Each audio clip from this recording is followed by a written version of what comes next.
You're listening to the AFTERBUZZ TV network, now the largest new media platform on the web, and your #1 source for after-show entertainment. Very good, Gene. Johnson.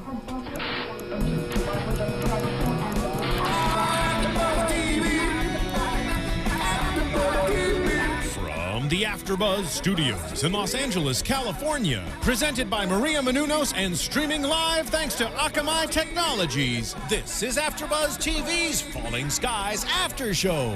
We'll break down tonight's episode and get you all the latest news and gossip. And now, another post-game wrap-up show for your favorite TV show. It's AFTERBUZZ TV's Falling Skies After Show.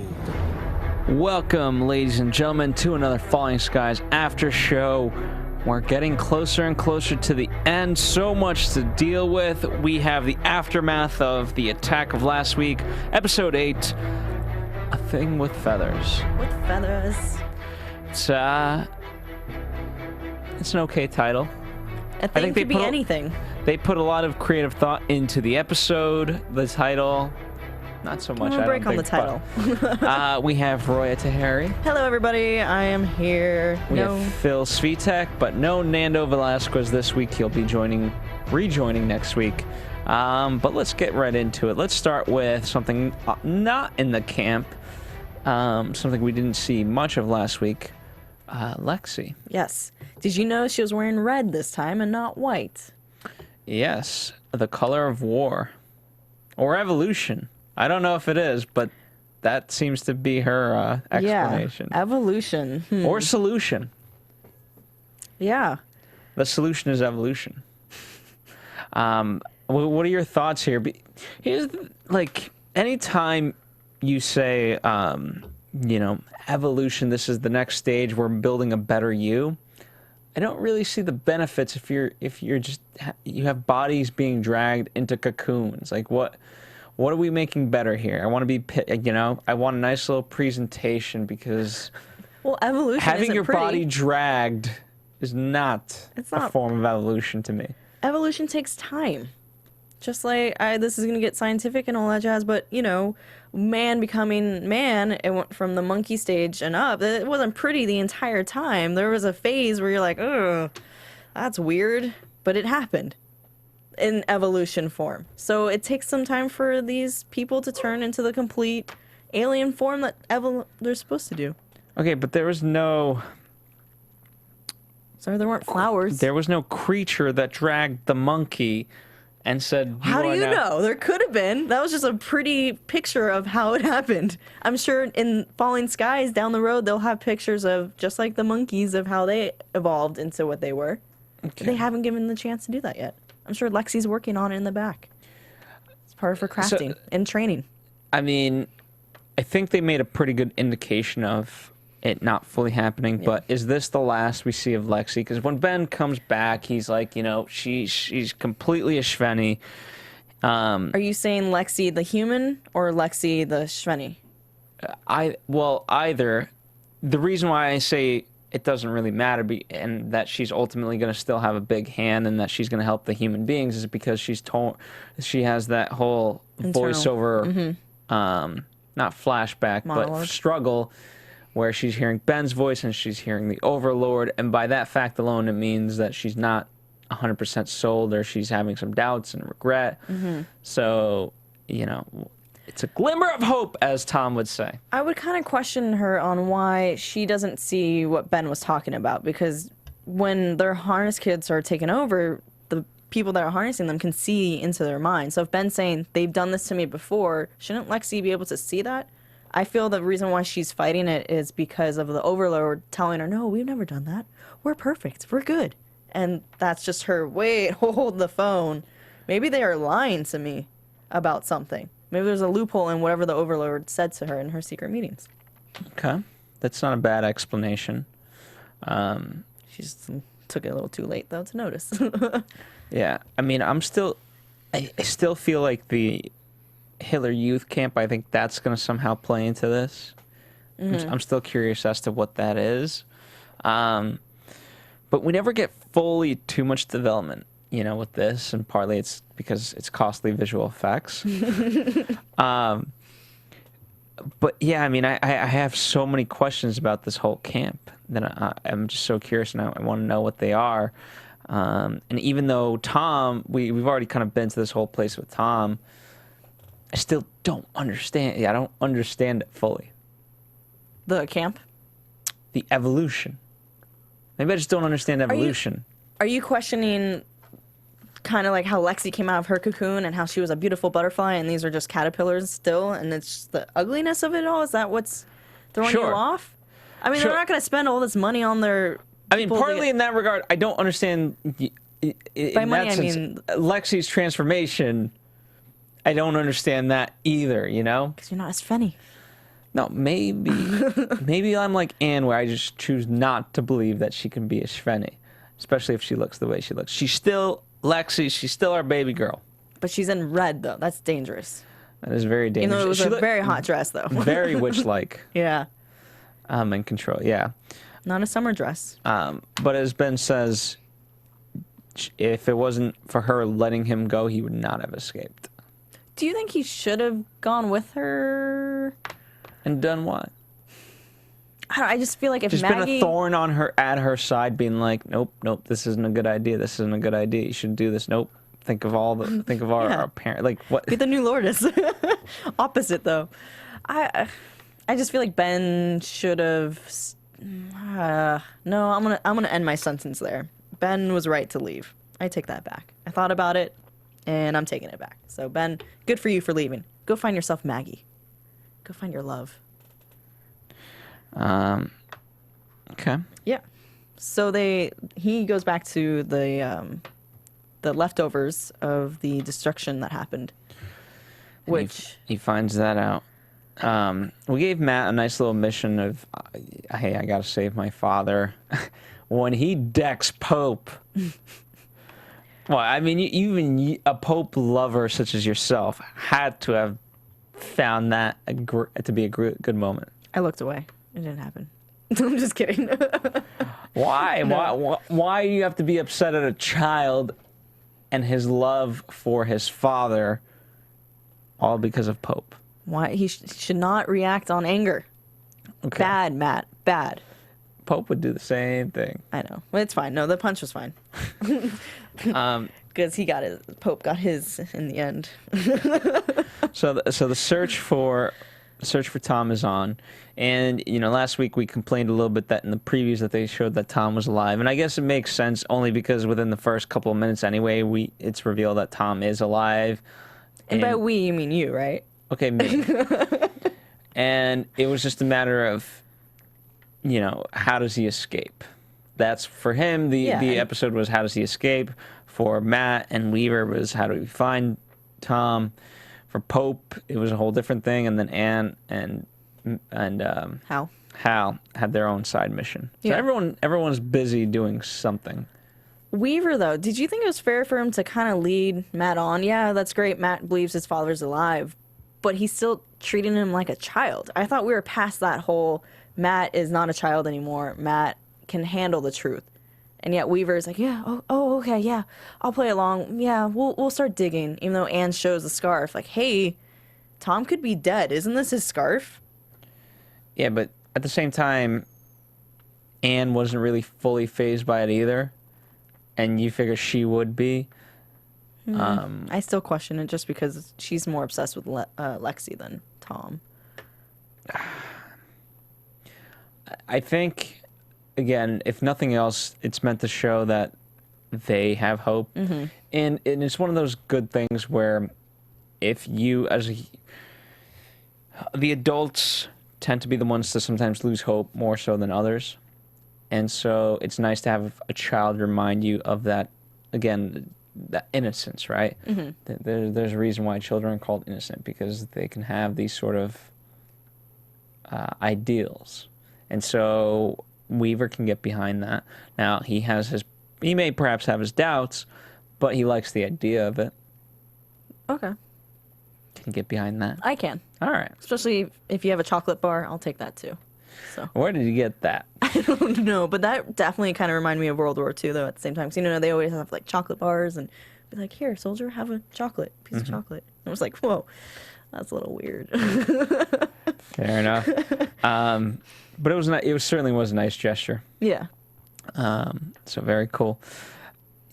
Obviously not a lot going on there, apart from that element of it. But at the same time, for Weaver, we've constantly been dealing with his daughter. We've never really seen his daughter too many times throughout the seasons, but she's always been a constant in Weaver's life. And so I feel like he understands a child's struggle to want their parent, because he understands a parent's want for their child. So, and Tom's his best friend. Like, I can't imagine the two of them are inseparable for the most part. Yeah, he doesn't want Tom to be with Dad, that's for sure. And little did they know that it wasn't him with the mask. Yeah. Let's talk about Maggie. I was scared for her. I thought this could have been because it would have been so unexpected, and we've been speculating, perhaps I have been, that Hal is going to be the one to die. I'm thinking the same thing too, even though it makes me sick to my stomach saying it, but yeah. Well, I don't think it's going to happen, at least for a little bit. I legitimately, as I was watching this episode, I was like, this is going to be an unexpected death of Maggie. Is this really it? Is this how we go out? And it would be so shocking because we've had people pass, and obviously last week was the massacre, and today even Pope and Sarah, and we'll talk about that, by the way. They're dealing with their aftermath and that loss and how this person didn't deserve it, but at least the animals aren't gonna eat them up. But it never really hits you until it's a main character. I was torn with the fact of, oh my God, Maggie. No, Maggie can't die. And it's so shocking. Or not supposed to, but I thought Hal was going to. And then I'm like, wait, but that means Hal gets to live. So maybe, but at the same time, Maggie's a badass. I kind of want to keep her on the show. Who do we lose? And damn you, Hal, for being like, can't believe you went behind her back, no pun intended, to, get her injected with the fluid. Well, he did. Well, she says, you were supposed to protect me and all this, and he's not on a winning streak right now. No. In terms of protecting people, he's just not. And so, I don't know why he kissed her on the forehead though. That was very friendly, versus I love you, don't leave me. Should have kissed her like Snow White. No, but that's a very caring kiss. On the forehead? You do the massive sex after show. I know. There's a very I'm not a psychologist, but it's supposed to be an intimate thing. Yeah. Like you kiss a baby on the forehead, that's what you protect. Okay. I don't know. Go look it up. There you go. The more you know. Well, I'm just saying, my argument with the kiss on the forehead is this entire season, we haven't really seen them be very romantic with each other. They haven't had a chance. I know, but still, we don't see that connection. And that was, for me as a viewer, a time for him to have a real intimate moment with her. Yeah, she's unconscious, and that's not really appropriate. But still, it was a moment that as someone, they're lovers or they're together, they should show it and be passionate. And that was just on the forehead. Okay, but he's also... She could die. I understand, but that's his primary concern right now, not his horniness. Okay? You have to understand that. His primary concern is that she is paralyzed and she could die. Yeah, so get your last kiss in before... No. There's a chance to save her, so he's going to go after that chance. And he believes in that chance. And when Denny... that part of it fails, Ben is a godsend. And we'll backtrack in one moment, but it was just so odd when he said to Hal, I didn't do it for you. Oh, yeah. Because it reeked of disdain. Well, Hal goes, thanks, buddy. And he goes, I didn't do it for you. You're talking about Ben, right? Yeah. Yeah. That line was the whole buddy part. Was like, oh, okay. And I just don't get. I'm trying to get a grasp on Ben because what did he have to gain? He could have. Okay, for me, the Hal and Ben remind Is he really me. trying to tell his brother like, Listen, she's mine? this is what it reminds me of. Chip and Dale Rescue Rangers. Chip is. No one's gonna get this reference. Okay, maybe they will. Chip is Hal and Dale is Ben. The goofy kind of not gonna Engadget is Maggie, which Chip tries to go with, and Dale wants to but can't because he's the goofy one. I'm just saying that's what their relationship reminds me of, this little love triangle. Okay.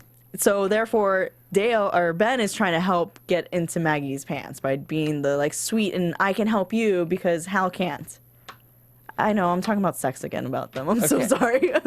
But I mean, Ben doesn't know that Maggie does not want this. I think Ben would have done it either way, regardless of knowing. He would have been like Hal. Oh yeah, he's a Mason. He'll do it. Okay. If he has the power, he'll do it. But that's right now. That's his only saving grace is that the only one that did actually go behind Maggie's back is Hal, not Ben, because Ben just kind of went along with it and helped out. Well, Ben was one that suggested it. Just give her my spikes. You de-harness people to Anne. You've de-harnessed. Take mine out and give it to Maggie. Yeah, but he doesn't know that is not Maggie's wish. That's because he doesn't know her. He shouldn't be with her. Fair enough. I mean, because Anne is the first one to say, hey, I will not do this unless we have her consent.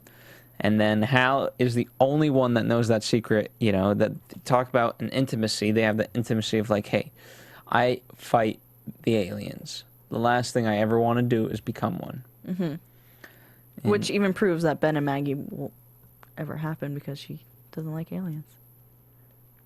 I wonder if these spikes can now ultimately be removed. Like, now that she's okay, can they be removed and she still be okay? I wonder if they're going to share, like how Ben and Karen had that moment when they were both harnessed, and she's like, do you feel that? And he goes, yeah, we're connected. So I wonder, maybe that was part of Ben's plan, was somehow to get connected with Maggie so that she can feel what he feels, and potentially that connection will spark. It's an intricate plan. Very intricate. So at the end, when she comes out, when we're all waiting for her reaction, what is she going to do? Right off the bat, she slaps Hal. Yes. And then Hal leaves. No, she kisses him. Maggie, she slaps him, and then she pulls in him for a really good kiss. That's how their kisses should be. She makes out with him. And then she says, thank you for I didn't want to, and thank you for saving me. And he goes, it wasn't me, it was this guy. And then he walks away. Like, come on, buddy, go back. But what does that indicate to you? Did he really take Ben's words to heart? And is he really going to... And does that mean that he's going to step aside for Ben? Like, Not at all. What does that mean? I think he's a brother who knows that he got the girl. He made out with the girl in front of his brother. This is mine. He marked his territory. He's like, okay, cool, I'm good. And walk away. Yeah, so it's a power play? Yeah. And why is Tom having to chase after Hal? Probably to talk about what he witnessed about Maggie almost dying and the guilt of going against her wishes until they went squirrel and they saw a dot in the moon and they saw that green light again and everything started lighting up. Okay. That could have been it, but we got interrupted with the moon. So much to talk about. So much going on. Let's see. Again, it came so handy that Cochise had his little portable med kit. But what's nice is that it just goes to show how good Anne really is. I mean, ultimately she can only extract 3 spikes, but she did it. And in that by memory. Yeah, and in that whole sequence, it was nice to see kind of the human race coming back in a sense, where she had that philosophy of, the doctor, I'm not going to do it without the patient's consent. And it was nice to see that come back. In the world of chaos. We didn't get in the world of chaos. We didn't get written consent. Yeah, exactly. Which I don't understand why she didn't just go to Maggie herself and be like, hey, you want it done? No? Okay. Is she only going to talk to Hal? Well, they had that line where the anesthesia was kicking in. And it was like, don't worry, you're about to fall asleep. You won't feel anything. And she's like, what are you doing? Yeah. It was kind of comedic to me in that sense because it's like the poor patient that really doesn't have any control in the situation, but it's like, she's saying it's wonderful what we're doing here. Mm-hmm, exactly. I love it. Keep going. P.S. I didn't know you're afraid of needles. That needle scene, you're like, oh dear God. There was 8,000 needles in this whole episode. I did not know that. Ladies and gentlemen, Phil does not like needles. Okay. You also have to understand. Yes, thank you. They drained Denny. Yes. Now, you understand that needle was bigger than this microphone. Okay. This microphone, in terms of size and everything. Like, pain is temporary, man. That was a water gun. Okay? And the size of the actual needle was the size of a drain pipe. Okay? So, when I see a drain pipe being inserted into human flesh, yeah, I cringe a little every now and then. This just proves women are a little bit stronger than men. Because I did not cringe. I looked at it the entire time. All right, we're gonna find a drain pipe. Okay. We're gonna put it on a water gun. Let's do it. And we're gonna draw blood from you. Okay. Can I have a cookie afterwards? Because my blood sugar might be a little low. So. Okay. And then we'll go from there. Okay. Sounds good. Let's do it. But you gotta look the entire time.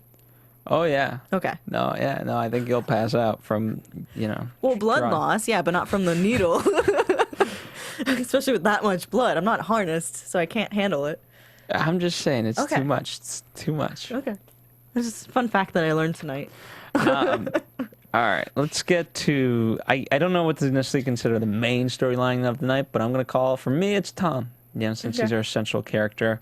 He's the Han Solo, as we like to call him, because every time he wears his vest. And he had that, in terms of their exchanges, they represented great philosophy in tonight's episode. Not that, you could talk about the right to live versus the right to die with Maggie and things like that, and that's a philosophy in itself. But the idea of hope, it really went back and forth between Tom and Ding. Yeah, I agree. I was a little confused on why Ding was down there to begin with, when he was supposed to be with Denny when they were pulling people back, and he gives an explanation of it, so you just kind of have to go with that. But do you think he was telling the truth, or do you think he might have been trying to escape and he was scared? Because he's known for going on his own. At least that's what we've been told from his storyline. Yes, but I feel like that would have been revealed in his big monologue about karma. True, being buried, yeah. Because he could have been like, and not only did that happen, but I'm so a coward, and the reason why we're down here, is I tried to escape, and this is how I'm punished. So the fact that that didn't happen, now I could be wrong, could come back later, but I really don't think anything is going to top, in terms of guilt, that story. Yeah. We keep hearing about children and how each character's lost a child and how sad it's been for them because they just turn away for a second. Like Anne, we learned about how she lost her son from death, and it's sad.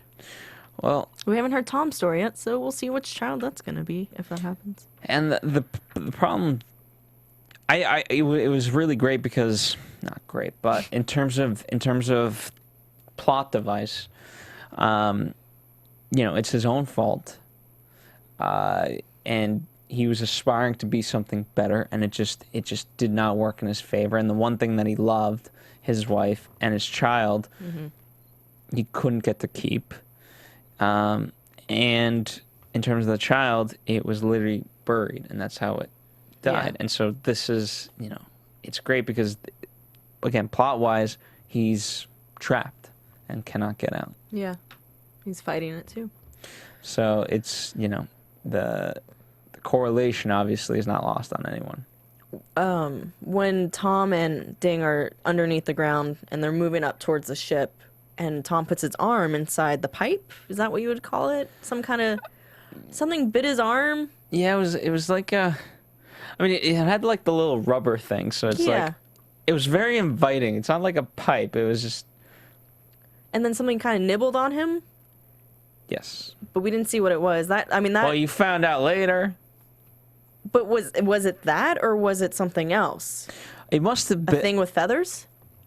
I don't know. Oh. No, I don't. It was very snake-like, right? It was, and everything seems to be, call it religious, whatever, serpent-like, right? Yeah. Because as we later find out, right, they go up, and Tom's hand is just becoming bad. It was a slow progression. And even when they're pulling it out, it starts off like a blood vessel, and then it turns into multiple ones. So it just goes to show that it spreads and it grows.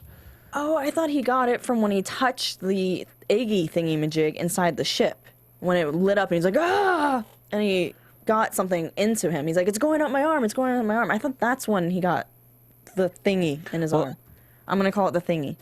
Well, let us know, because I don't... The actual point of contact... I mean, his hand... His hand had an issue, yeah. I remember... so... It was, like, slimy and greenish. I thought he was turning. So, I'm not quite sure where the... where patient zero... Yeah. happened, if you want to call it that. When he put his arm in the thingy-majig, the pipeline, it reminded me of Star Wars, when they're stuck in the trash area, and there's that... that little creature. That creature reminded me of that. Fun fact. Sorry. Fair enough. I don't know how that's a fun fact, but hey, that's what happened in my head. I really, we talked about Ding's story a little bit and how meaningful it was, but in terms of, I really like Tom's line of, hey, I fight every day, even sometimes every hour, to keep hope alive, because I need to be the one that always has hope, even when others don't. And so I lie to myself. So do we take that to mean that sometimes even Tom internally can lose hope, but he just can't show it? It just shows the amount of responsibility he has? Or is he saying that he always just does have hope, no matter what? I think he probably fights it. With all the death around him, how can he not believe that hope is gone and then has to tell himself, no, it's there, I'm a leader, I have to be there. I think he fights it, for sure. I'm surprised Ding didn't really kind of step up and talk about, because that's a huge amount of responsibility, and I really didn't feel the reciprocation on Ding's end. Whereas when he's telling his story about the pool and the child, Tom, even though he wasn't saying anything, you could see on his face how just even that. There was the weight was being transferred to Tom in some sort of way. Mm-hmm. And it's like, okay, wow, this is what this guy's gone through. How am I supposed to fill him with hope when this is what he's dealing with? Yeah. Makes sense? Yeah. Makes a lot of sense. What was your thought? Any additional thoughts on that speech? Because I really enjoyed it, and, we've never fully heard it. And it's one of those things that... On Tom's speech or on Tom's Ding's? Speech. Because, again, just even in this episode alone, the second speech about the child, you could see how that could easily overshadow Tom's announcement, because it was quick. Mm-hmm. But to me, it had just so much weight that I don't want it to be overlooked.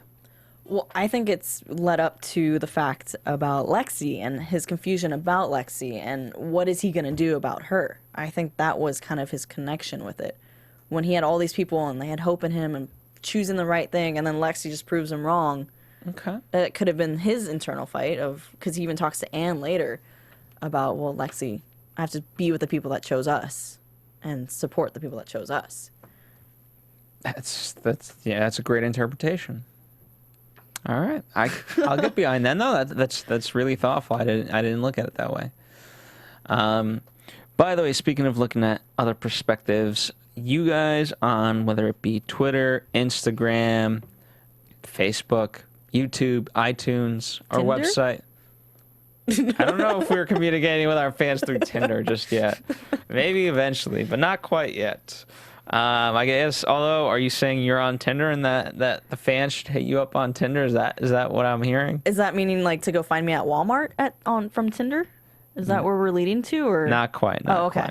Quite. No, I'm saying you guys bring in so many perspectives that we enjoy it. You know, part of what makes AfterBuzz great, at least for us, is reading your different theories, because there are so many different theories, and everyone's going to have a different perspective. And I enjoy hearing that. We get the conversation started. You guys continue it for as long as you want. Yeah. It doesn't have to end. It doesn't have to end tonight. It doesn't have to end tomorrow. It doesn't have to end next week. It goes on until you decide it ends. So continue rating, commenting, letting us know what you guys think of each episode, and you know where this is going. And the good news is we have 2 more extra episodes for this season. So we usually only get 10. We have 12 this season. So there's so much more to speculate on. So definitely let us know. But going back to the episode, in terms of the grenade, and I didn't really understand, right? So we've kind of detonated this grenade. I didn't really understand where we were going, why he was so upset with the beeping. Yeah. But it then made sense. You know what I mean? When it was just so similar to a heart Was monitor. it similar though? If you really heard it, it was very similar to a heart monitor. Beep, beep. You know? Yeah. I feel like they probably should have given us that speech sooner and then had that beeping more involved. Because to me, I kind of forgot about the whole beeping part and the tying in when I was listening to his speech. I was like, oh, okay. And then it was subtle in the background. But I didn't really hear it as though he was hearing a heartbeat that was going. When it goes beep, beep, beep, beep, beep, beep, beep. Not beep, beep. That's a good sound if you're on a heart monitor, you know? It's not going too frantic. Okay. So I just, to me, that could have been a little bit more, and I would have been like, oh, okay. Oh no, I get it now. I feel for him, but it didn't. So I'm sorry, Ding. That's a sad story still. Fair enough. Just wanted to pool, man. Well, let me tell you about something lighter before we kind of move to me. What was the best moment of the whole episode when Pope and Sarah kiss? Yes. But hold on, hold that thought. We're gonna talk about another great thing. Unfortunately, our heroes don't, you know, they're so caught up in things that they don't quite get to do this. But for us who don't have to deal with aliens on a daily basis and the struggle of that, thank God, we have to struggle with savings and things of that nature. And so several of us, sometimes we drive around town trying to look for the best savings, cutting out coupons and whatever else. And you know, we think we're saving, but we're definitely not saving time. And I don't know about you guys. I don't know where you guys live, but Los Angeles traffic, me shopping around trying to get all the savings, might as well be 4 hours just to hit up 2 stores. So you can imagine if I have to get a couple more items from, let's say, 6 stores total. It's an all-day affair. Well, let's end that. Thanks to Walmart and their Savings Catcher program, we can end that. All you have to do is just go to Walmart, get what you need, take the receipt, go online, go to walmart.com/savingscatcher, put in your receipt, and then through, I'm going to call this alien technology. Okay. But the good kind. Yes. The good kind. Because it takes that receipt, it sees what you bought, and it calculates the savings in your area, and then it just gives it right back to you. Oh, sweet. Just the savings? Just the savings. Nice. And it gets in a gift card form, right? So you can go back to Walmart and do it again? Exactly. Do it again. Rinse, wash, repeat. That way, again, you're saving money, and now you're also saving time. So it's a double win. I'm tired of trying to look for my scissors to cut my coupons. Like that's the biggest hassle. Traffic, I can deal with traffic sometimes, but man, that's good to know. It's very simple. It's very fast. It's very convenient. In today's modern age, we just need every convenience we can because we want to do what's really important. And if Falling Skies has taught us nothing else, it's that family is important. And how are you going to spend time with family if you're out shopping wherever just to save some money? Yeah. No, walmart.com/savingscatcher. It's simple, it's easy, and it's brilliant is what it is. Yeah. It's Coachie's style. The Vulm? Yeah, It's Vulm Vulm. technology. Yes. It really is. So I can respect the Vulm technology. That's why Coaches came back to planet Earth. That's why they didn't leave. They want that app. That's what it is. There you go. So definitely check it out. Save yourself some money because if you need it, I guarantee it's also at Walmart. That's the great part. They have pretty much anything you need. I can't imagine what you could not get. I know what Pope and Sarah are going to need from Walmart. Oh, Pope and Sarah. We knew this was coming. Yes. And it came at a good moment. First, how sweet was it that Pope wanted to make a burial for his friend or his alliance or co-fighter, whatever they call him. His friend, his ally. His ally, yes, thank you. That was a word. Pope doesn't really have he doesn't tend to have too many allies. Right, and the fact that he wanted to give him a burial was sweet. I thought that was a great tender moment about Pope. And a little note, Pope made a comment that the Overlord burned him alive.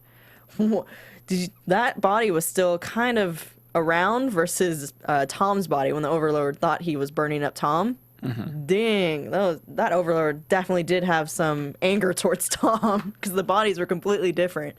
Unfortunately, Bennett was burned alive and he was left there to be burned, unlike Tector, who was just fried. Yeah. But tender moment with Pope making that burial. And, Sarah, what I like is it's coming at a nice moment. Obviously, their love is it's great, but it's great because Sarah is seeing the good in Pope, and Pope is really going towards the good side. Mm-hmm. And partly, all jokes aside, I think it is because Matt decked him. And whereas... So Matt's Cupid? In a way? I guess, sure. In your world, we'll go ahead with that explanation. No, but it shows... My world's awesome. Because he's being constantly questioned by Sarah, he has to be the one that kind of protects the idea of the second mass and says, you know what, all of this is good. And as she says, I'm not used to caring. Mm-hmm. And Pope doesn't think he's used to caring, but he actually cares a lot. And I think he's finally succumbing to that idea of, wow, you know what, instead of fighting it this whole time, why don't I just say, yeah, I love the second mass. And I couldn't imagine life without him. Mm-hmm. And even Tom, who he bangs heads with all the time.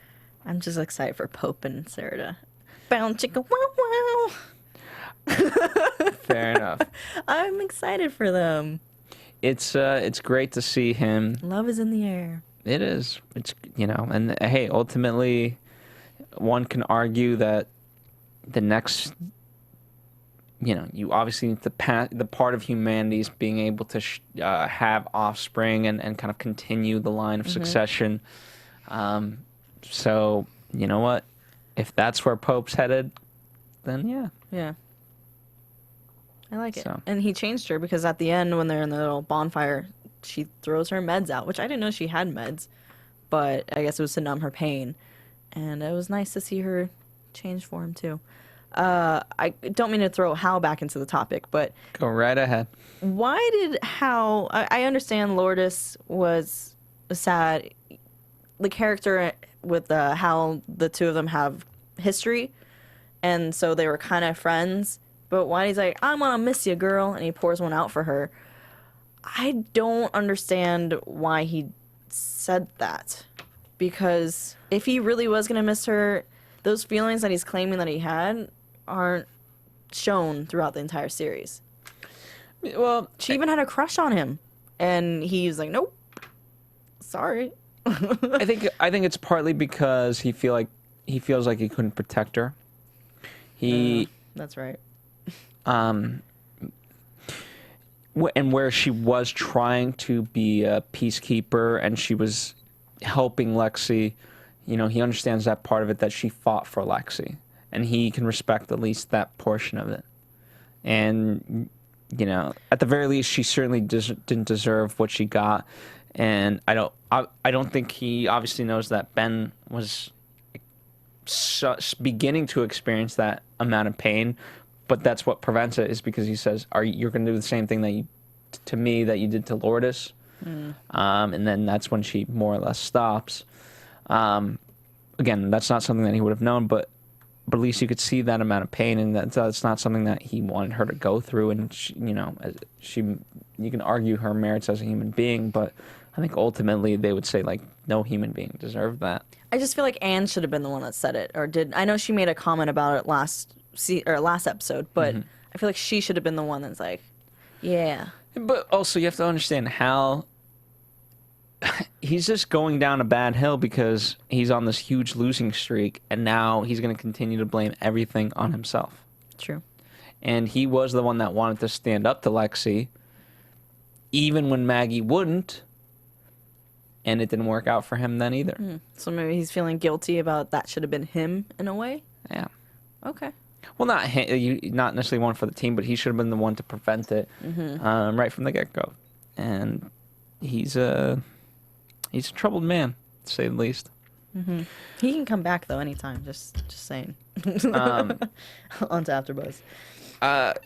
Well, this will kind of tie into predictions, but before we fully dive into that aspect of it, Hal and Tom, they have their little meeting, and then just the moon, and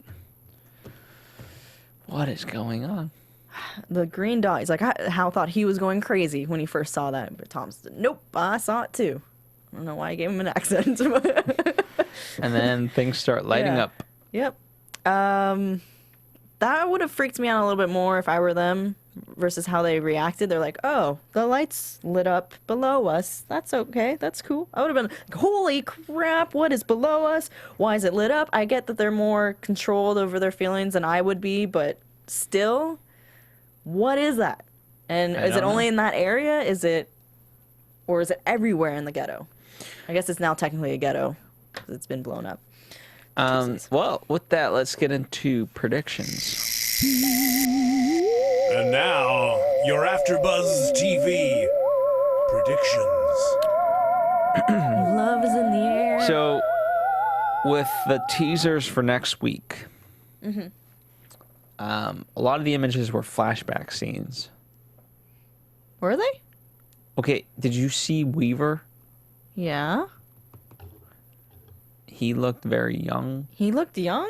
They didn't know each other that long. He looked so rugged. No, they were going back to the scenes when they were getting married and like till death do you part, for better or worse, that type of thing. Oh man, I thought they weren't married. Huh? Well, that messes up my prediction. Well, okay, let's go with your prediction. No, because... Well, wait, no, okay, no, let's clarify. And please, don't hate me for not remembering this. Did they actually get married, or did they just have a kid and that was his significant other? Because I don't recall them actually physically getting married. And there's no way that there's going to be a blackout, like when Anne got taken away, and we just didn't see them get married. How do they have time for any of this right now? They're going to the chapel, and they're going to get married. Next week. Yeah. That is insane to me. Time is precious, and they want to get married. Maybe there's some they can defeat Lexi if they're married. Episode? Maybe that's why Lexi doesn't call Tom her father, because they're not married. Okay. Maybe Lexi will flip. No, I don't. Okay, what I got out of it and what I thought was that this was them getting married now. Next episode. It wasn't like a flashback. But I'm usually really wrong with my predictions and assumptions. So you could be dead on. No, I'm probably not either. And no, because this is where we need Nando now. Nando knows the full history of everything. I mean, it's... I guess I see it because time is precious. We should just marry everybody. Like, just down the line. Let's go. Well, then who Pope, would Maggie Sarah. marry? She'd marry Hal. The question is, who would Ben ultimately marry? He would have to marry Denny because it's the only leftovers there are. I think there could be other women. Could be. They just haven't brought them out yet. But, okay, so prediction. If there is a marriage, if there is the wedding happening, I think Pope and Sarah are going to do it.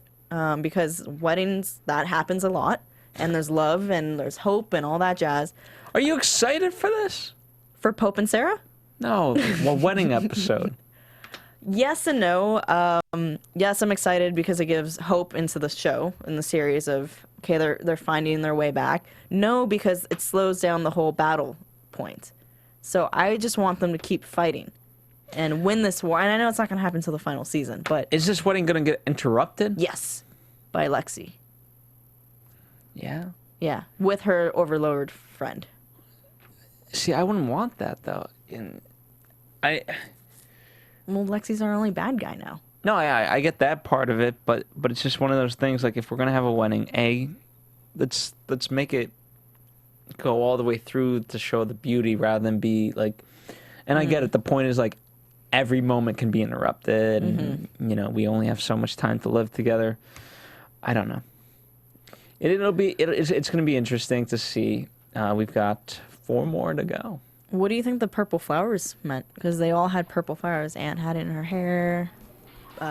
Weaver had it in his jacket, and the purple. Where are they finding all these clothings too? Like, to wear? Like, what do you wear to a wedding when aliens take over? What do you bring for a gift?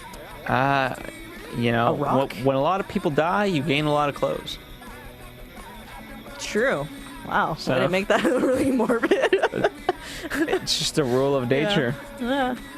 Anyway, thank you guys for listening yet again to our thoughts. Yes, guys. Thank you. Appreciate Bad it. or good. Yes. Or different. But we do appreciate it. You guys come back every week, and that's amazing. And you guys continue to build and spread the word. In the meantime, where can the people continue this conversation? The people can find me on Twitter and Instagram at HeyRoya. That's HeyRoya. Phil, where can they find you? Follow us here at AfterBuzz TV on Facebook, Twitter, Instagram, all that good stuff. And don't forget, if you want to save, go to walmart.com/savingscatcher. It's that simple. It's that easy. All you need is your receipt from Walmart of your purchases. Anyway, thank you guys for being with us. We'll see you here next week, and hopefully Nanda will be back as well, which he should be. Yep. Bye. From executive producers Maria Menounos, Kevin Undergaro, Phil Svitek, and the entire AfterBuzz TV staff, we would like to thank you for listening to the AfterBuzz TV network.